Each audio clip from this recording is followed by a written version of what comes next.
नमस्कार दोस्तों, क्या आप जानते हैं कि एक पुलिस वाले के पास कितनी ताकत होती है अगर वो आपके द्वारा किए गए किसी क्राइम में धारा 111 ऑफ बीएनएस जोड़ दे, तो पूरी ज़िंदगी आपको जेल में बितानी पड़ सकती है। जानेंगे इस वीडियो में डिटेल में कि धारा 111 में क्या लिखा गया है। देखिए क्राइम होता है, क्राइम या तो व्यक्ति स्वयं करता है या किसी ग्रुप में, गैंग में, ये जो गाने बने होते हैं ना गैंगलैंड बनया, अपना ग्रुप बनया होया वा, ठीक है? तो अगर ये साबित हो जाए कि आपने जो क्राइम किया है वो एक ग्रुप सिंडिकेट के तौर पे किया है, ठीक है? ऑर्गेनाइज्ड क्राइम सिंडिकेट है आपका, तो आप पर उस क्राइम के साथ-साथ ये धारा 111 भी लग जाती है और इसमें तो बहुत खतरनाक सज़ा है। लाइफ इम्प्रिजनमेंट, डेथ, 5 साल तो कम से कम सज़ा है ही है जेल की, और लाख रुपए, 2 लाख, 3 लाख ऐसे-ऐसे अलग-अलग लेवल पे फाइन्स भी है। तो जानते हैं इस वीडियो में कि किस तरह से क्राइम, तो सबसे पहले क्राइम होता है। क्राइम या तो ऑर्गेनाइज्ड होगा या नॉन ऑर्गेनाइज्ड। व्यक्ति ने स्वयं जाके किया तो वो नॉन ऑर्गेनाइज्ड, यानी कि उसने कोई ग्रुप नहीं बनाया, कोई सिंडिकेट नहीं बनाया। तो अगर वो सिंडिकेट बनाता है तो वो ऑर्गेनाइज। सिंडिकेट क्या होता है? सिंडिकेट होता है जी, दो या दो से अधिक व्यक्ति जब एक क्राइम को करते हैं तो उसे ग्रुप कहा जाता है। इस करने वाले कार्य में चाहे वो स्वयं करे, चाहे वो दोनों मिल के करें, ठीक है? एक घर और अब दुकान पे बैठा है, एक जहाँ पर क्राइम हो रहा वहाँ पर है। ये ज़रूरी नहीं है कि दोनों अवेलेबल हों वहाँ पे या दोनों मिल के करें, ठीक है? चाहे अकेले करा है, चाहे मिल के करा है। साबित क्या करनी होगी पुलिस वालों को और कोर्ट में ये बात कि ये इनका ग्रुप था, इकट्ठे हैं ये। तो ये साबित अगर हो गया तो आपका ऑर्गेनाइज्ड क्राइम सिंडिकेट है, ठीक है जी।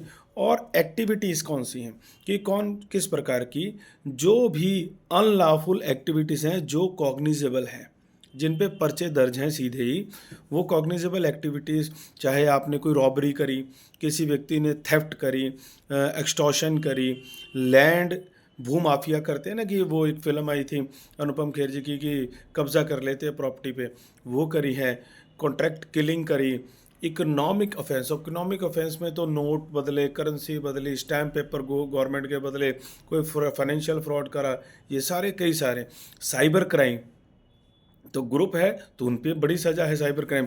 ट्रैफिकिंग ऑफ पर्सन्स, लोगों का आप ट्रैफिकिंग कोई व्यक्ति कर रहा है, ड्रग्स की कर रहा है, वेपन्स की कर रहा है, और कोई ऐसी वस्तु जिसकी मनाही है जैसे शराब, ठीक है? और ह्यूमन ट्रैफिकिंग कर रहा है प्रोस्टिट्यूशन के लिए या रैंसम के लिए, तो ये ऑर्गेनाइज क्राइम है सारे। तो ये अगर पता लग गए तो इस तरह के अनलॉफुल क्राइम्स, स्टेप 1 ग्रुप में करा कि अकेले करा, ग्रुप में करा, ऑर्गेनाइज क्राइम का पहला पूरा। अनलॉफुल एक्टिविटी करी, हाँ जी, कैसी एक्टिविटी? ये जो रॉबरी, थ्रेफ्ट, ट्रैफिकिंग मैंने बताई, लैंड ग्रैबिंग बताई, वो करी, हाँ जी करी। कॉग्निजेबल थी, हाँ जी करी। और सबसे इम्पॉर्टेंट कि अगर वो व्यक्ति पिछले 10 सालों में इस तरह के क्राइम्स में शामिल रहा है, कोई भी एक से ज़्यादा चार्जशीट उस पर फाइल रही है, पुलिस वाला क्या देखेगा? मिस्टर ए को पकड़ा, भाई साहब वो अपने एसएचओ को बताया गया चालान में लिखेगा कि ये व्यक्ति पिछले 10 सालों में इस पे ये एफआईआर कॉग्निजेबल हुई हैं जिसमें ये इसने कोर्ट में गई हैं।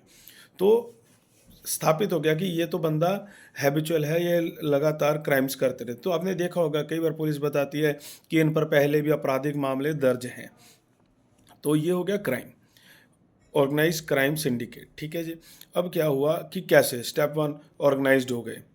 अनलॉफुल एक्टिविटी करी है जिसका भी बनता है गलत, चाहे वो उसने अकेले करी, चाहे जॉइंटली करी। अकेले मतलब कि वह क्राइम करने वाली जगह पर वो फ्रॉड करने जा रहा है, किसी घर में चोरी करने जा रहा है, वो खुद कर रहा था, दोस्त उसका सीसीटीवी से देख रहा था पीछे वैन में बैठ के, ठीक है? या वो मोटरसाइकिल पे बैठा है, वो दूसरा साथी मोटरसाइकिल से उतरता है और जाके चैन स्नैचिंग वगैरह करता है। वो व्यक्ति ऑर्गेनाइज्ड सिंडिकेट का मेंबर है या उसके बिहाव पे कर रहा है। जैसे होता है ना, फिल्म में दिखाते हैं कि हमने सुपारी दी उस गैंग को, ये काम उस गैंग ने खुद नहीं करा, दूसरे गैंग से करवाया, बिहाव पर या स्वयं करा। करने जब किया, जब चाहे वायलेंस यूज़ करी या वायलेंस का दिखावा दिया, डर दिया, ठीक है? चौथी चीज़ ये भी हो गई, टिक लगाएगा आईयू अफसर की, ये भी मैंने कर लिया कि हाँ इसमें ये इसने किया है। और इतना करने से उस व्यक्ति को जिसने ये क्राइम करा है उसे कोई मटेरियल बेनिफिट हुआ, उसे कोई चीज़ डायरेक्ट या इनडायरेक्ट, कि उसने प्रॉपर्टी ले ली उससे, उसने उसका फ़ोन ले लिया, लैपटॉप ले लिया, मोटरसाइकिल ले लिया, कार ले लिया, डायरेक्ट और इनडायरेक्ट, चाहे फाइनेंशियल पैसे ले लिए। तो अगर ये सारी 5-6 चीज़ें साबित हो गई पुलिस ऑफिसर से, तो आप पर धारा 111 लगेगी और इसकी बहुत बहुत ही बड़ी पनिशमेंट्स हैं। तो पनिशमेंट्स क्या है, वो धारा सबसेक्शन 2 में दी गई हैं, सेक्शन 111 सबसेक्शन 2। आइए उसकी बात करते हैं कि भाई साहब जो क्राइम करा, साबित हो गया कि आपने ग्रुप में करा, आपने जॉइंटली या सिंगली करा, आपने वायलेंस का यूज़ किया या डराया, आपको मटेरियल बेनिफिट फाइनेंशियली भी हो गया, तो ऐसा करने से दूसरे व्यक्ति की मौत हो गई जिस पे आपने क्राइम करा, यानी जो विक्टिम था। तो कानून में सज़ा है कि ऐसा क्राइम करने वाले को डेथ या लाइफ इम्प्रिजनमेंट दे दी जाए और साथ में 5 लाख का मिनिमम फाइन, 5 लाख। तो ये तो अगर आपके द्वारा किए गए क्राइम में डेथ हो जाती है। अन्य अगर डेथ नहीं होती है, बहुत कुछ अलग बात है कि चोट लग गई, ये हो गया, नुकसान हो गया, तो उसमें मिनिमम 5 साल की सज़ा और जो एक्सटेंड हो सकती है लाइफ इम्प्रिजनमेंट और 5 लाख का मिनिमम फाइन। तो देखिए बहुत है, यानी डेथ में तो उन्होंने कह दिया डेथ दे दो या लाइफ इम्प्रिजनमेंट, डेथ नहीं हुई है, चोटिल हो गया है, जख्मी है, पेन है, कुछ नुकसान और हो गया है, तो इम्प्रिजनमेंट 5 साल तो करनी ही करनी है, जो उसको उसकी सिविरिटी को देखते हुए एक्सटेंड कर सकते हैं लाइफ के लिए, और 5 लाख का तो है ही जुर्माना। अब अगली बात करते हैं कि अगर कोई व्यक्ति किसी व्यक्ति को ऑर्गेनाइज क्राइम करने में सहायता करता है, हेल्प करता है, अटेम्प्ट करता है खुद, या कॉन्स्पिरेसी रचने के लिए मदद करता है ऑर्गेनाइज क्राइम करने वालों के लिए, ठीक है, उसकी तैयारी में उसकी मदद करता है, तो ऐसे व्यक्ति को भी सज़ा है, ठीक है, उसको भी मिनिमम 5 साल की सज़ा होगी, ठीक है जी, और जो लाइफ तक हो सकती है, एक्सटेंड लाइफ तक की जेल में रहना पड़े, और 5 साल की सज़ा। जैसे कोई वेपन्स दे देता है, कोई फ़ोन्स दिलवा देता है, कोई गाड़ियाँ दिलवा देता है, तो कहते हैं कि जो अबेट्स, जो हेल्प करता है, अटेम्प्ट करता है ये सारी कॉन्स्पिरेसी रचने के लिए, ठीक है, उसको भी सज़ा है।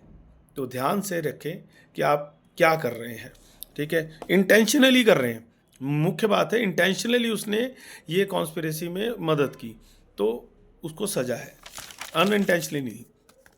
अगली सेक्शन 111 सब सेक्शन 4 क्या कहता है, पुलिस अफसर ये देखेगा कि भाई साहब आप ऑर्गेनाइज क्राइम सिंडिकेट के ना मेंबर हो, में ये स्थापित हो गया कि आप जो भी क्राइम करते हो, ठीक है, वो आपका ग्रुप है, गैंग है, ठीक है, सिंडिकेट है, आप उसके मेंबर हो, तो आप ये क्राइम हुआ है, तो पिछले 10 सालों में इतनी चार्जशीट्स हुई हैं आप पे, एक से ज़्यादा, तो और कॉग्निजेबल ऑफेंस कर रहे हो, ये सारी बातें स्थापित होने के बाद भाई साहब 5 साल की सज़ा कम से कम, और जो लाइफ इम्प्रिजनमेंट तक हो सकती है, और 5 लाख की सज़ा। तो इस तरह मेंबर होने पे भी कोई व्यक्ति उस केस में पकड़ा गया, वो कहता है जी मैं तो जी इसमें क्राइम करा ही नहीं, तो वो पर अगर पुलिस अफसर ये साबित कर देगा कि ये मेंबर है इस क्राइम सिंडिकेट का, तो यहाँ पे बात बदल गई, ठीक है, तो मेंबर पकड़े जाते हैं ना, 4-4 5-5 बंदे व्यक्ति की क्राइम कर रहे थे और साथ में जब धरपकड़ होती है तो वो भी पकड़े गए, ठीक है जी।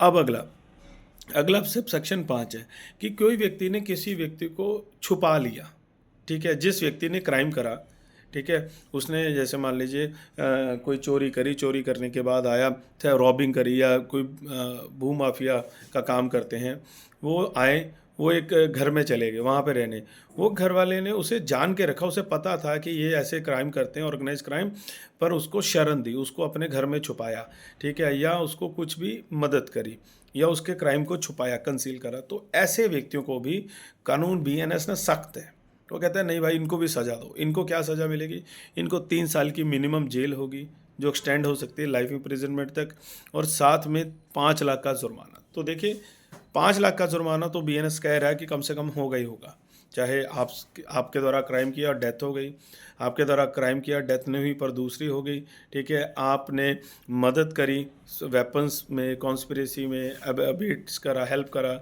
या आप मेंबर हो, 5 लाख, इंटेंशनली आपने उसको छुपाया तो भी। अब यहाँ पे बीएनएस आगे लिख देता है कि पर जो ये व्यक्ति छुपाने में इंटेंशनली मदद कर रहा है, उसकी स्पाउस को नहीं सज़ा होगी। कि वो इस धारा में सज़ा नहीं, अलग धारा जो बात आप करना चाहें वो अलग में बात होगी। पर सेक्शन 111 सबसेक्शन 5 में उस ऑफेंडर की वाइफ़ को सज़ा नहीं दी जा सकती। अब अगला सबसेक्शन 6 कि मान लीजिए किसी ने कार चोरी करी, कार चोरी गैंग है, ऑर्गेनाइज़ क्राइम है, गैंग है, वो गैंग ने कार चोरी कर ली। कार चोरी करने के बाद वो क्या करते हैं, वो किसी व्यक्ति को दे देते हैं। कोई डीलर है जो कार चोरियों में मदद करता है।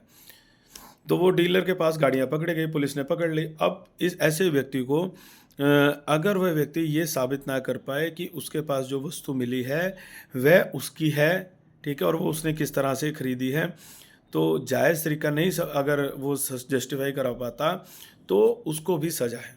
तो क्योंकि बीएनएस कंट्रोल लगा रहा है ना कि जो कर रहा है, जो मदद कर रहा है, और एंड में जो चीज़ वस्तु चुराई गई है, ठीक है, जो वस्तु से जिसके लिए ये सारे कार्य किया गया है, वो अगर किसी और के हाथ में जाती है तो वो भी नहीं लेगा। ट्रांजैक्शन को तोड़ रहा है बीएनएस, ठीक है, कि जिसने ली उसको भी 3 साल की कम से कम सज़ा, जेल होगी और एक्सटेंड हो सकती है, और 2 लाख का फाइन कम करा पर 2 लाख का तो रखा है, ठीक है जी।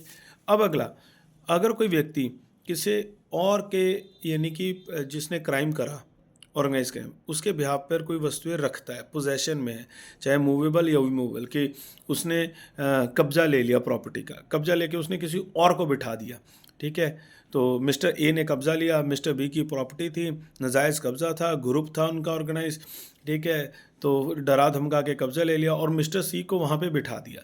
तो मिस्टर सी जो पोजेशन रखते हैं, ठीक है, अगर कोर्ट में ये साबित हो जाता है, पुलिस साबित कर देती है, वकील साबित कर देते हैं कि जो मिस्टर सी वहाँ बैठे हैं, वो जो मिस्टर बी की प्रॉपर्टी है ये गलत तरीके से ली गई, एक गैंग है मिस्टर ए का, मिस्टर सी अगर उसके पार्ट हुए तो मेंबर के तौर पे सज़ा मिलेगी, अगर मेंबर नहीं है तो पर पोजेशन रख रहे हैं, इस तरह से रख रहे हैं, तो सबसेक्शन 7 के अनुसार उनको मिनिमम 3 साल की जेल और जो लाइफ इम्प्रिजनमेंट तक स्टैंड हो सकती है और 1 लाख रुपए का जुर्माना।